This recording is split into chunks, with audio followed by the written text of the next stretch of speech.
जब देश की राजधानी दिल्ली में जंतर मंतर पर देश का युवा प्रोटेस्ट कर रहा है नीट पेपर लीक को लेकर और एजुकेशन मिनिस्टर धर्मेंद्र प्रधान का इस्तीफा मांग रहा है, ठीक उसी समय पे हमारे महामानव जी ने ट्वीट किया है कि धर्मेंद्र प्रधान जी की आयु बहुत लंबी हो, उनको बर्थडे की बहुत बहुत बधाई हो। इस बात से आप अंदाजा लगा सकते हैं कि महामानव जी की ईगो कितनी ऊपर है। उनका मतलब है कि जनता जो भी कुछ भोगना चाहती है भोगती रहे, हम अपने मिनिस्टर के साथ खड़े हैं, खड़े रहेंगे चाहे उसने कोई भी गलत काम किया हो। आप इनको हेल्दी लाइफ विश कर रहे हैं, लॉन्ग लाइफ विश कर रहे हैं, उन बच्चों की लाइफ का क्या जिन्होंने सुसाइड कर लिया, उनके माँ बाप को कैसे मुंह दिखाओगे आप। लेकिन शायद आपके अंदर गरिमा और शर्म बची नहीं है कि आप जनता के सवालों का जवाब दे सको।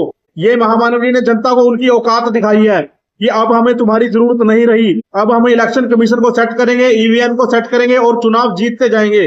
अब तुम्हारी कोई वैल्यू नहीं बची है। मुबारक हो सारी गोदी मीडिया को और अंधभक्तों को जिन्होंने देश को इस हालत में लाकर खड़ा कर दिया है, जहां पे देश के पीएम को देश की जनता की आवाज से कोई मतलब नहीं है, उन्हें सिर्फ अपने मंत्री का साथ देना है। अरे स्टूडेंट मांग कर रहे हैं, देश का युवा भविष्य मांग कर रहा है कि उनको इस्तीफा करवाओ और पता नहीं कितने कितने कैरियर वो बर्बाद करेगा, कितने बच्चों की जान लेके मानेगा, उसके ऊपर कत्ल का मुकदमा होना चाहिए था। लेकिन हमारे महामानव जी ये संदेश दे रहे हैं कि हम अपने मंत्री के साथ हैं, कोई कुछ भी कहे कोई दिक्कत नहीं है। तो मुबारक हो भाइयों, अब आपका देश लोकतंत्र नहीं रहा, ये एक ऑटोक्रेसी बन चुका है, जहां पे सिस्टम को सेट करके चुनाव जीते जाते हैं और चुनाव जीतने के बाद सारी की सारी ईवीएम को फूंक दिया जाता है ताकि कोई सवाल भी ना कर सके।